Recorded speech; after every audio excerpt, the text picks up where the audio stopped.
News 1226 First Alert Radar Net. With up to 10 times the resolution of other local radars and technology that can pinpoint right down to your street. First just got faster. To play America's favorite jackpot game, this is Powerball. Good evening, America. I'm Laura Johnson. Tonight we have another life-changing jackpot for you. It's worth an estimated $744.7 million.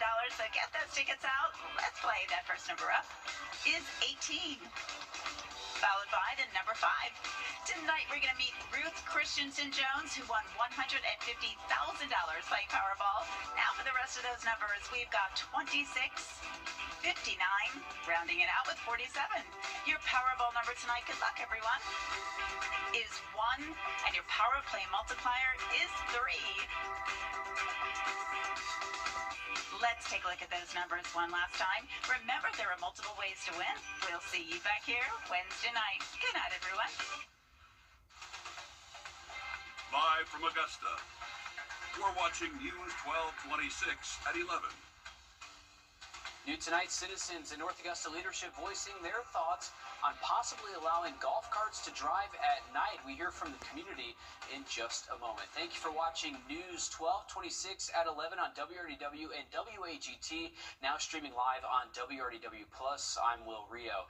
We saw the overcast and gloomy skies, and right now we're taking a look at the First Alert Radar Network. We'll send things over to our First Alert meteorologist, Emily Acton. Emily, a lot of green headed our way tonight. Yeah, and it's not going to let up for the rest of the overnight hours and throughout the greater part of our morning tomorrow. So that means your morning commute will be a wet one. This is very beneficial rainfall, though, for our area, but it's going to be consistent here over the next 10 to 12 hours for us. So just know we do have a very wet Tuesday in store. This is just the beginning of it. Like I said, very beneficial rain, though. We're about 10 inches behind where we should be this time of year. So widespread heavy rain expected Tuesday, but Tuesday evening is looking a little bit drier for us. That'll lead into our Wednesday and Thursday, but Thursday evening we'll start to see a few more showers there, and we'll do it again for your Friday. So a very wet forecast in store for us. I'll have it all broken down on what you need to know coming up. Sounds good. Thanks, Emily. Anywhere you go in the region, there's a chance you see someone driving a golf cart. Now in North Augusta, there's a chance that you could start seeing them at night. Tonight, North Augusta City Council took the first reading of an ordinance to do that. Your Ethan Hunter is live at the Safety Alert Desk now. And Ethan, what would this ordinance mean for the city, and how are they ensuring driver safety? Yeah, well, it could mean you can drive your golf cart at night, allowing for people to go out and get food or maybe see a Green Jackets game, all without worrying about the sun going down. Discussions about the rules and what they can and cannot change according to the South Carolina law happening during this first reading. You can find golf carts all over North Augusta, but not at night. Yet. An ordinance read by City Council could change that, after a South Carolina law passed in May allows local jurisdictions to pass their own golf cart laws, but only regarding the hours, methods, and locations. This ordinance would allow people to drive golf carts until 11 p.m., as long as they have headlights, taillights, brake lights, reflectors, and a rear-facing mirror. These are all things that are required by South Carolina law, so those are inviolate. Those are things you cannot change or the City Council cannot change. Some council members wanted to require stricter seatbelt laws, but the state says only kids under 12 have to wear them. The city attorney says that's not in their jurisdiction to change. What this says we can do does not include requiring additional equipment on the vehicle. Still, Councilman Wrdw stressed the importance of protecting kids on the road. It does say that we can set the hours, and if kids start getting hurt in our community, I'm for setting the hours from 11:59 a.m. to 12:01 p.m. The penalty for violating these rules, a fine of no more than $100 or no more than 30 days in jail. The ordinance passed unanimously and will look to become law at the council meeting on December 15th. For more information about the current golf cart rules, you can find that on our website, wrdw.com. And this is definitely a talk or something we will continue to follow. Thank you for that, Ethan.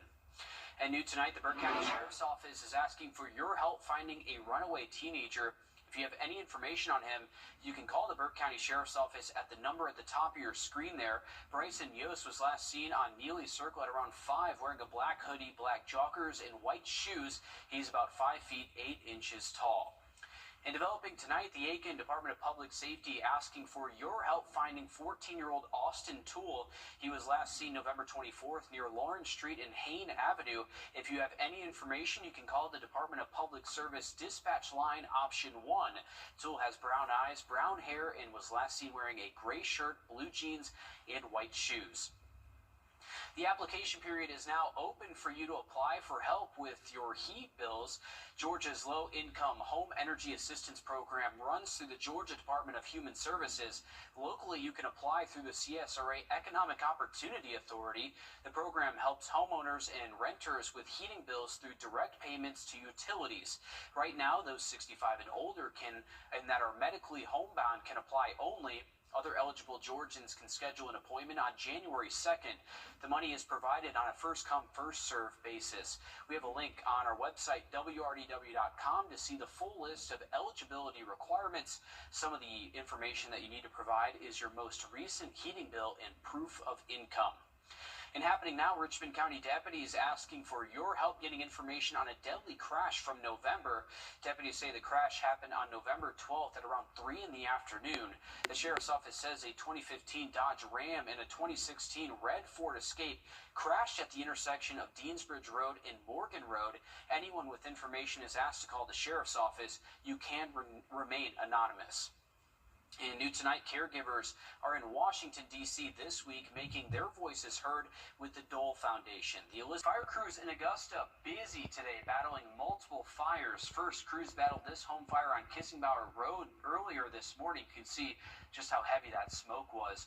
Crews on the scene worked from 9 to 12 trying to put that fire out. No one was home during the fire, and emergency crews rescued a pet. Unfortunately, officials say the home is a total loss. The cause of the fire is still under investigation tonight. Also, the Augusta Fire Department responding to a generator fire at Augusta National Golf Club. Take a look.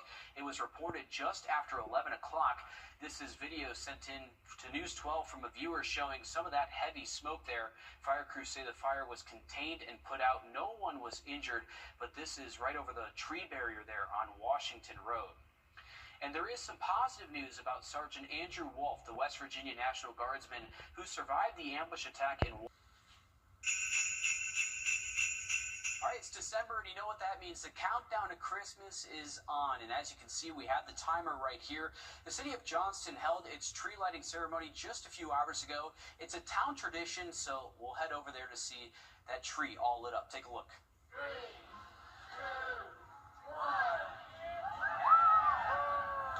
All right, looking good. Santa made an appearance as the city turned out in the colder temperatures this evening. They read a Christmas story and had all types of different activities, all in the name of making sure the community feels loved during the holidays. Definitely know it's a joyful time, but sometimes it can be sad. You know, loved ones are gone. So whenever we're here as a community as a whole, we're here loving on one another, showing each other love as a community. So that's why we feel like it's important to have this every year. This week, there are multiple tree lightings. I'll be at the North Augustas tomorrow at 5. We'll also see Santa there, too. Evans Town Center has its tree lighting on December 4th, starting at 4. Downtown Aikens is also December 4th, but at 6 p.m. And Augustus is on December 6th at 6 p.m., but their Christmas parade starts at 1 p.m. There are other Christmas lightings and events happening this week and all this month. On Wednesday, the Aiken Train Museum will open the Christmas train display, and ice skating opens at the Sharon Jones Amphitheater. On Thursday, the City of Denmark and City of Aiken are hosting tree lightings, and there are many more holiday events happening this month. You can head over to our website, search Christmas to find a full list of events. Emily. Well, we're tracking rainfall this evening, and we can expect to see that overnight tonight and throughout your morning tomorrow. I'll have more details on what your Tuesday will look like coming up. And Luigi Mangione, the suspect charged with killing United Healthcare's CEO, was in court today. We have new details as prosecutors say they have a motive for the shooting. After the break. At Parker's Kitchen, get our new breakfast meal deal, a sausage, egg, and cheese biscuit, a hot coffee, and a crispy hash brown for just $5.99 at Parker's Kitchen.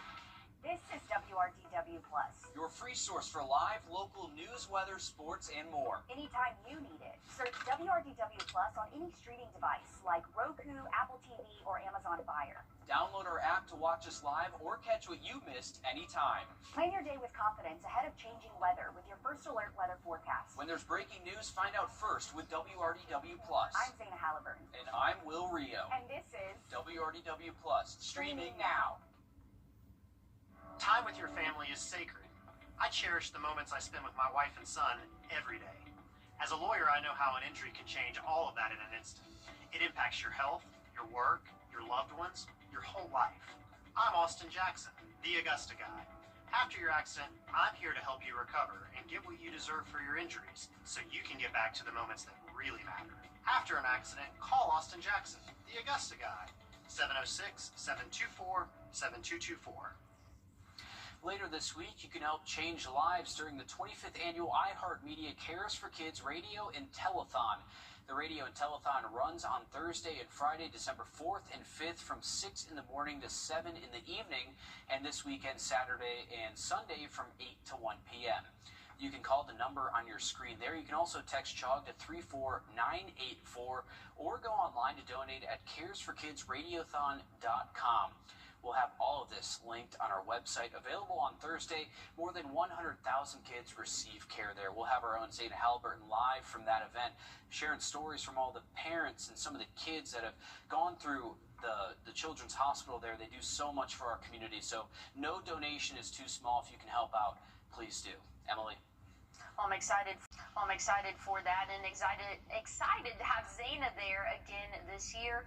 Looking at your forecast for tomorrow morning, chilly conditions for us. 43 will be our average morning low, and it will be raining as you step out the door. So give yourself a couple extra minutes on that morning commute. That means your bus stop forecast to head off to school is going to be a wet one, but good news is you're not going to need the rain gear all day. By the afternoon, conditions are looking drier for us, but it will be a washout for the start of our morning. Just be prepared for that. Here's what we're looking at. This is around 6 a.m. Widespread heavy rainfall all across the CSRA, really all across South Carolina and Georgia. That's going to continue into the later parts of the morning, but I think around noon, that's when conditions should start to dry out, but we will see overcast skies, and that'll last off and on throughout the day Wednesday, but Wednesday is looking nice and dry, so if you do have any outdoor plans, Wednesday is not a bad day to do those, or even Thursday. Thursday, we will see some more cloud cover building in and an isolated shower or two later on in the evening. Now, it's not going to be a washout like what we can expect tomorrow.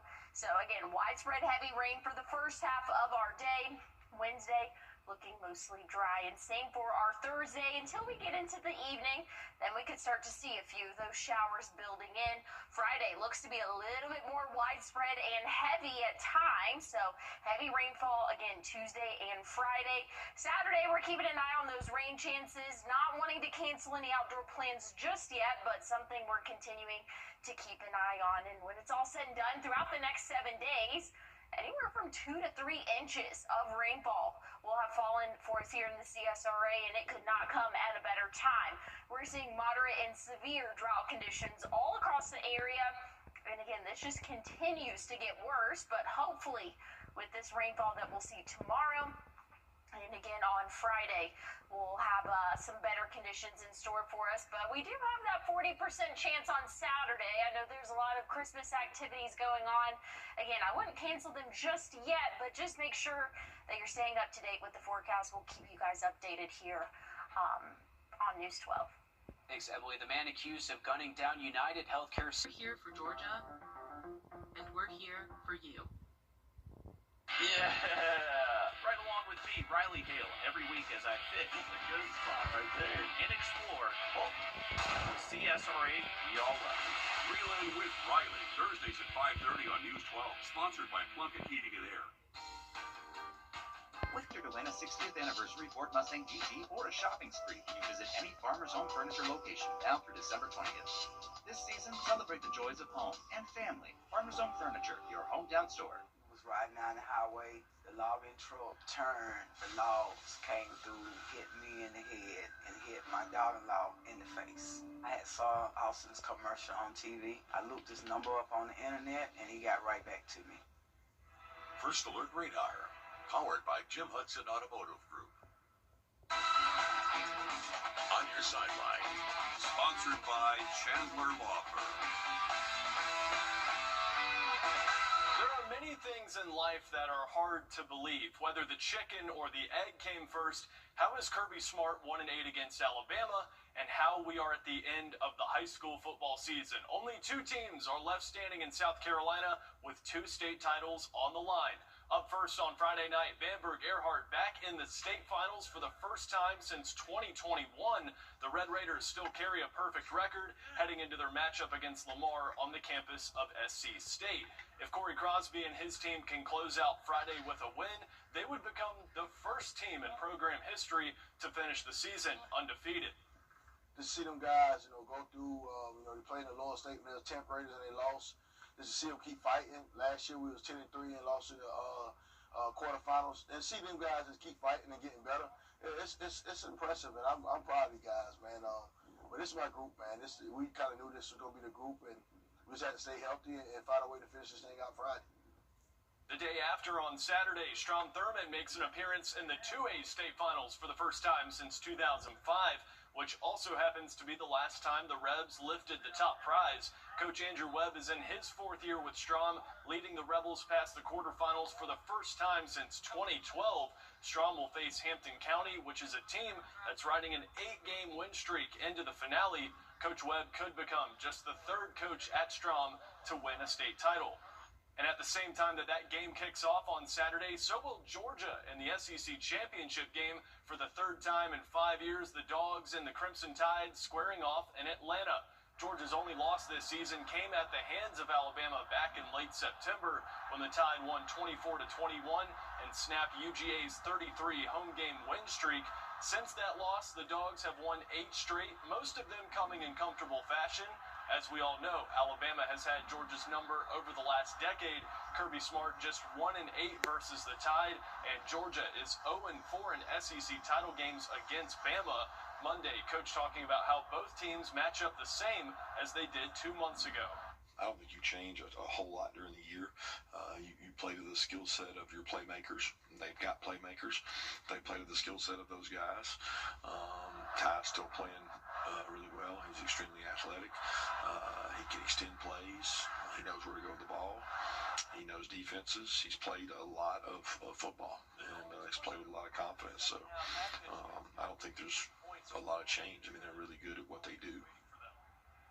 A lot on the line Saturday. A win for Georgia would almost guarantee them a top 4 seed in the playoffs, but a loss could just mean that the Dogs host a playoff game in round 1.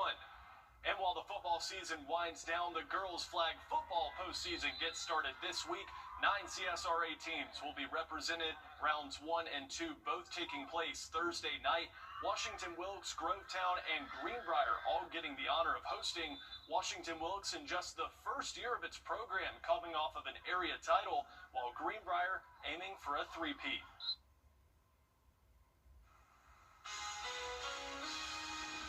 Well, here's a look at your what to wear forecast for tomorrow. Have the rain gear with you. You're not going to make it far out the door tomorrow morning without it.